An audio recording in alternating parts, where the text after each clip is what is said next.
હવે મિત્રો જોઈ લો, તમે કહેતા હતા ને કે નાના બાળકોને કેવી રીતના કોણ ઉંચકી લઈ જાય છે. જોઈ લો મિત્રો તમે વિડીયોની અંદર, કેમ કે ગુજરાતની અંદર જો નાના બાળકોને ઉંચકીને મીઠાઈની લાલચ આપીને ઉંચકી જાય છે.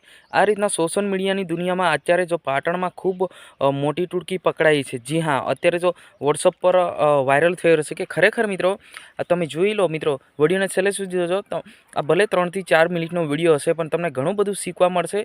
કેમ કે આ વિડીયોની અંદર તમે ઘણું બધું શીખી જવાના છો. અને તમારા બાળકોને ધ્યાન રાખજો, જેથી કરીને આવી ઘટનામાં જે મહિલાઓ ફરે છે એના ઘાટમાં ના આવે. ખરેખર મિત્રો તમે ચોંકી જવાના છે.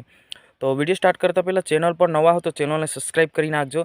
મિત્રો ખરેખર પાટણની અંદર જે પકડાયા છે, જે મીઠાઈ આપવામાં આવે છે અને મીઠાઈ આપીને બાળકોને લાલચ આપીને પછી પકડીને ઉચકી લઈ જવામાં આવે છે. ખરેખર મિત્રો જે આ મહિલા છે એ પકડાઈ છે, નાના બાળકોને લાલચ આપીને મીઠાઈ ખવડાવીને લઈ જાય છે.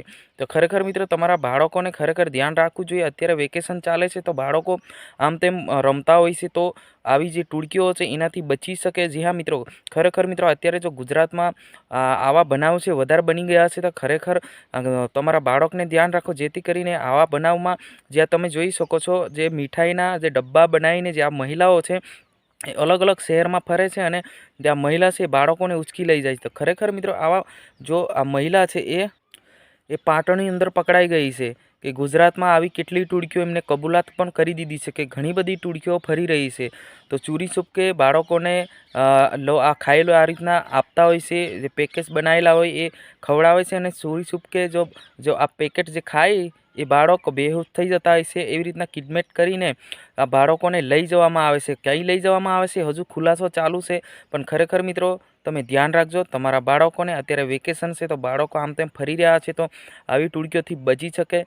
તો મિત્રો હું આશા કરું છું તમે કંઈક ના કંઈક નવું શીખ્યા છો આની અંદર, કે આ વિડીયોને એટલો ફોરવર્ડ કરી દેજો જેથી કરીને આવા ટૂળકીઓના જે મહિલાઓ છે એનાથી